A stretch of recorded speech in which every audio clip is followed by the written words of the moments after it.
প্রিয় সাংবাদিক বন্ধুগণ, বিএনপি সরকারের প্রথম ১০০ দিন টিআইবি এর সাম্প্রতিক প্রতিবেদন, পুলিশ সদর দপ্তরের তথ্য এবং বিভিন্ন গণমাধ্যমে প্রকাশিত প্রতিবেদনে দেশের আইন শৃঙ্খলা পরিস্থিতির একটি উদ্বেগজনক চিত্র ফুটে উঠেছে।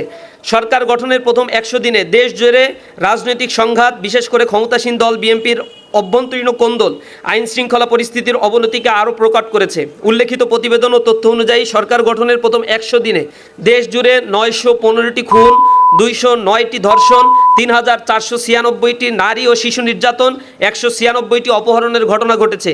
একই সময়ে ২৯৪টি ছিনতাই, ৯০টি ডাকাতি, ২,২১৪টি চুরি এবং মাঠ পর্যায়ে কর্তব্যরত পুলিশের উপর ১২৯টি হামলার ঘটনাও রেকর্ড করা হয়েছে। জননিরাপত্তার এই নাজুক পরিস্থিতি দেশের সামগ্রিক স্থিতিশীলতার জন্য একটি বড় চ্যালেঞ্জ হয়ে দাঁড়িয়েছে। কেবল মে মাসেই ৩২টি মব কিলিংয়ের ঘটনা রিপোর্টে উঠে এসেছে। একই সময়ে ৩০ থেকে ৩৬ জন গণধর্ষণের শিকার হয়েছে। গত ৪ মাসে অন্তত ১১৮টি শিশু ধর্ষণের ঘটনা ঘটেছে। কেবল মে মাসেই ২১৫টি নারী নির্যাতনের শিকার হয়েছে, যার মধ্যে ৫৬ জন প্রাণ হারিয়েছে। জুন মাসের চূড়ান্ত প্রতিবেদন এখনও আনুষ্ঠানিকভাবে প্রকাশিত না হলেও প্রথম ২৫ দিনেই ২৫ শতাধিক নারী ও শিশু নির্যাতনের শিকার হয়েছে। লক্ষ্মীপুরে মা ও ৩ মেয়ে সহ অন্তত ১৮ জন নিহত হয়েছে। উদ্বেগজনক বিষয় হলো, উল্লেখিত ঘটনাগুলোর একটি বড় অংশে ক্ষমতাসীন দল বিএনপির নেতাকর্মীদের সম্পৃক্ততার অভিযোগ উঠে এসেছে। ইতিহাসের নির্মম গণহত্যা চালিয়েও শেষ রক্ষা হয়নি ফ্যাসিস্ট হাসিনার। ৫ আগস্ট হাজারো শহীদের তাজা রক্ত আর পঙ্গুত্ব বরণকারী ভাইদের মহান আত্মত্যাগের বিনিময়ে তাসের ঘরের মতো ভেঙে পড়ে ফ্যাসিবাদের মসনদ, অর্জিত হয় আমাদের ঐতিহাসিক দ্বিতীয় স্বাধীনতা। সম্মানিত উপস্থিতি, দেখতে দেখতে জুলাই অভ্যুত্থানের আজ দ্বিতীয় বছর পূর্তি হতে চলেছে। এর মূল আকাঙ্ক্ষা ছিল রাষ্ট্র ব্যবস্থার আমূল সংস্কারের মাধ্যমে একটি বৈষম্যহীন ও ইনসাফ ভিত্তিক নতুন বাংলাদেশ বিনির্মাণ। কিন্তু অভ্যুত্থানের দ্বিতীয় বর্ষপূর্তিতে এসে আমরা অত্যন্ত ক্ষোভের সাথে লক্ষ্য করছি, দেশ আজ আরও একটি আকাঙ্ক্ষা ভঙ্গের নির্মম বাস্তবতার দিকে ধাবিত হচ্ছে। একটি প্রশ্নবিদ্ধ নির্বাচনের মাধ্যমে ক্ষমতায় এসে সংসদে নিজেদের একক সংখ্যাগরিষ্ঠতার জেরে সংস্কার কমিশনগুলোর সুপারিশ এবং রাজনৈতিক দলগুলোর ঐক্যমত্যের ভিত্তিতে তৈরি হওয়া জুলাই জাতীয় সনদ ও গত ১২ই ফেব্রুয়ারি গণভোটে দেওয়া জনগণের স্পষ্ট ম্যান্ডেটকে ক্ষমতার মোহে আজ পুরোপুরি বুড়ো আঙ্গুল দেখানো হচ্ছে। স্বরাষ্ট্রমন্ত্রী সংসদে দাঁড়িয়ে তিনি বলছেন, আমরা যদি এই সনদে স্বাক্ষর না করতাম, গণভোটে রাজি না হতাম, তাহলে নির্বাচন নাকি দেয়া হতো না। জাতির সাথে তারা এই প্রতারণা এবং তামাশা করেছে, যা সংসদে এখন তারা প্রতিদিনই প্রায় স্পষ্ট করছে। প্রশাসনে ফ্যাসিবাদের দোসরদের পুনর্বাসন, অভ্যুত্থানের স্পিরিট বিরোধী নানামুখী সিদ্ধান্ত এবং শহীদের রক্তের সাথে আপোষের এক নীরব চেষ্টা চলছে। একই সাথে বিগত ফ্যাসিবাদের করা গণহত্যার বিচার প্রক্রিয়া থমকে আছে, যা শহীদের আত্মার সাথে চরম অবমাননার শামিল। ক্ষমতায় এসে স্বাধীন বিচার বিভাগ গঠনের লক্ষ্যে জারি করা সুপ্রিম কোর্ট সচিবালয় অধ্যাদেশ এবং বিচারক নিয়োগ অধ্যাদেশ বাতিল করে পুনরায় দলীয়করণের মাধ্যমে দলীয় আজ্ঞাবহ প্রতিষ্ঠানে পরিণত করা হয়েছে। দেশের অর্থনৈতিক প্রতিষ্ঠানগুলো চরম অস্থিরতায় আজ পুরো রাষ্ট্রকে দেউলিয়া করার ঝুঁকিতে ফেলেছে। ব্যাংকিং খাতে খেলাপি ঋণের পরিমাণ যখন আকাশচুম্বী, তখন টিআইবি এর হলফনামা ভিত্তিক রিপোর্টে দেখা গিয়েছে বর্তমান বিএনপির সংসদ সদস্যদের প্রায় 59% প্রার্থী ঋণ খেলাপি। বিগত আমলের ফ্যাসিবাদী কায়দায় আজ দেশের বিভিন্ন স্তরে নিজেদের পছন্দের প্রশাসক নিয়োগ, বিশ্ববিদ্যালয়গুলোতে মেধা তোয়াক্কা না করে চরম দলীয় আনুগত্যশীলদের ভিসি ও প্রক্টর নিয়োগ দিয়ে শিক্ষা প্রতিষ্ঠানগুলোকে আবারও দলীয়করণের দিকে ঠেলে দেওয়া হয়েছে। দেশের আইন শৃঙ্খলা পরিস্থিতি আজ পুরোপুরি ভেঙে পড়েছে। সামাজিক নিরাপত্তা বলতে কিছুই নেই। বিশেষ করে দেশের ধর্ষণ ঘটনা আজ এক ভয়াবহ মহামারী আকার ধারণ করেছে। অবুঝ শিশু থেকে শুরু করে বৃদ্ধা কিংবা প্রতিবন্ধী নারী আজ কেউই রেহাই পাচ্ছে না। বিচারহীনতার সংস্কৃতি, অপরাধীদের রাজনৈতিক আশ্রয় দেওয়ার কারণেই আজ এই দানবীয় পরিস্থিতি তৈরি হয়েছে। চাঁদাবাজিকে প্রাতিষ্ঠানিক রূপ দেওয়া হয়েছে। পুলিশ বাহিনীকে সংস্কার করে জনগণের সেবক বানানোর পরিবর্তে আবারও রাজনৈতিক প্রতিপক্ষ দমন ও চরিত্র হননের হাতিয়ার হিসেবে ব্যবহার করার নগ্ন প্রবণতা দৃশ্যমান হয়েছে। আগস্ট ২০২৪ থেকে এ পর্যন্ত সংগৃহীত তথ্য বিশ্লেষণে দেখা যায়, বিএনপি এবং তার বিভিন্ন অঙ্গ সংগঠন যেমন ছাত্রদল, যুবদল, শ্রমিক দল, স্বেচ্ছাসেবক দলের নেতাকর্মীদের বিরুদ্ধে নারীর প্রতি সহিংসতা সংশ্লিষ্ট ১০৮টি গুরুতর অভিযোগ উঠে এসেছে। এর মধ্যে রয়েছে ৬৯টি ধর্ষণ, ১৫টি গণধর্ষণ, ১২টি ধর্ষণ চেষ্টা, 9টি ঘটনায় ধর্ষকদের আশ্রয় প্রশ্রয় দেওয়ার অভিযোগ উঠে এসেছে।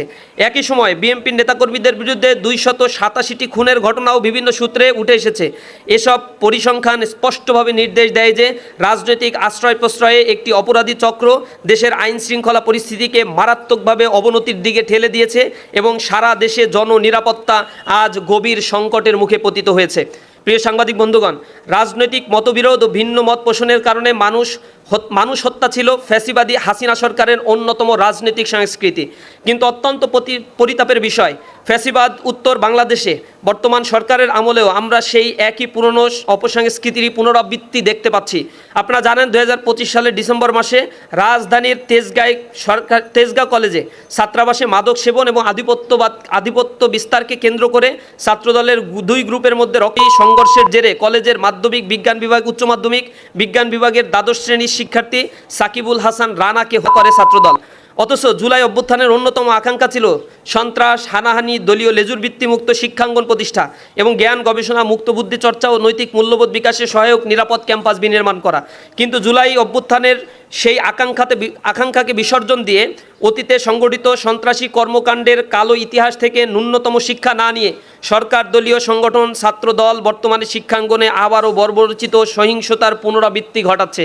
শুধু তাই নয়, গত 10 জুন নোয়াখালীর সেনবাগে মসজিদের সামনে মাদক বিক্রির প্রতিবাদ করায় স্থানীয় শহীদ জিয়া স্মৃতি সংসদের সভাপতি এবং বিএমপি কর্মী রশিদ ও মাদক কারবারি হারুন গংদের বর্বরচিত হামলায় আরাফাত হোসেন ফাহিম নামে এক এসএসসি পরীক্ষার্থী নিহত হয়। সেই ঘটনায় আরও 4 জন গুরুতর আহত হয়। এদিকে গত 21 জুন গাইবান্ধায় সাঘাটা উপজেলার বোনারপাড়া ইউনিয়নের সভাপতি, ইসলামী ছাত্র শিবিরের সভাপতি সাইফুল্লাহ বারীকে যুবদলের সন্ত্রাসীরা প্রকাশ্য দিবালোকে করে। এই ঘটনায় এখন পর্যন্ত 4 জনকে গ্রেপ্তার করা হলেও মূল আসামি তিনি এখনও ধরাছোঁয়ার বাইরে অবস্থান করছে। বিগত ফ্যাসিস্ট সরকারের সময়ে সবচেয়ে বেশি ক্ষতিগ্রস্ত হয়েছিল শিক্ষা প্রতিষ্ঠানগুলো।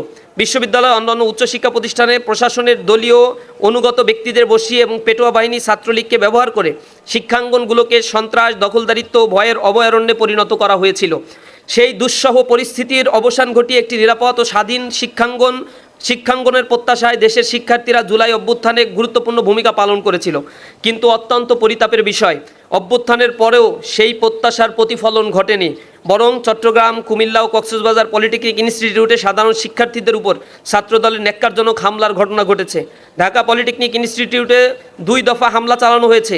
এছাড়া ডুয়েট, সাবিপ্রবি সহ বিভিন্ন শিক্ষা প্রতিষ্ঠানের শিক্ষার্থীদের উপর হামলা, শাহবাগে সংঘবদ্ধ হামলা চালিয়ে ডাকসুর নেতৃবৃন্দকে লাঞ্ছিত করা এবং ক্যাম্পাস জুড়ে আধিপত্য বিস্তারের নানা ঘটনা দেশবাসী প্রত্যক্ষ করেছে। গতকালও রাজধানীর সিদ্ধেশ্বরী কলেজে অধ্যক্ষের কার্যালয়ে অধ্যক্ষের সামনে ছাত্র শিবিরের নেতাকর্মীদের উপর ছাত্রদলের সন্ত্রাসীরা হামলা চালায়। শিক্ষার্থীদের রক্ষা করতে এগিয়ে এলে সমাজবিজ্ঞান বিভাগের শিক্ষক খায়রুল ইসলামকেও মারধর করা হয়, তাকে আঘাত করা হয়, রক্তাক্ত করা হয়। সেই শিক্ষকের দাঁত পর্যন্ত ভেঙে যায় এবং আহত অবস্থায় তিনি কোনো প্রতিকার পান নাই। সেটা মিডিয়াতেও সেই ঘটনাগুলো আসতে দেয় নাই। অধ্যক্ষ থেকে শুরু করে পুরা চক্র এর সাথে জড়িত রয়েছে।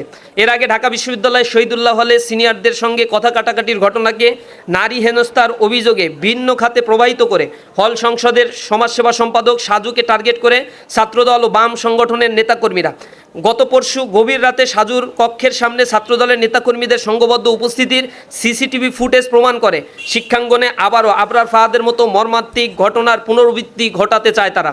এছাড়াও শিক্ষা প্রতিষ্ঠানগুলোতে অভ্যন্তরীণ কোন্দল, আধিপত্য বিস্তার, মাদক কারবার ও অন্যান্য অপরাধমূলক কর্মকাণ্ডের মাধ্যমে ক্যাম্পাসগুলোকে আবারও অস্থিতিশীল করে তোলা হচ্ছে।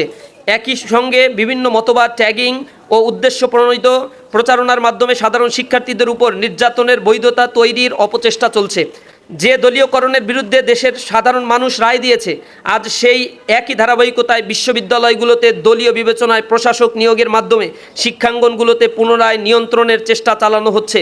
আপনারা লক্ষ্য করেছেন যে কয়টি বিশ্ববিদ্যালয়ে বিসি নিয়োগ দেওয়া হয়েছে সবাই সাদা দলের পোস্টেড নেতা, বিএনপির কেন্দ্রীয় নেতা, এই পর্যায়ের নেতাদেরকেই বিসি পর্যায়ে নিয়োগ দেওয়া হয়েছে।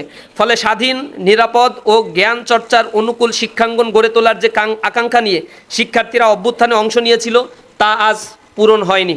দেশের এই জটিল রাজনৈতিক বাস্তবতায় জুলাই অভ্যুত্থানের আকাঙ্ক্ষাকে ধারণ, শহীদ ও আহত যোদ্ধাদের স্বপ্নের বাংলাদেশ বিনির্মাণ, গণভোটের রায় ও জুলাই সনদ অবিলম্বে পূর্ণাঙ্গ বাস্তবায়ন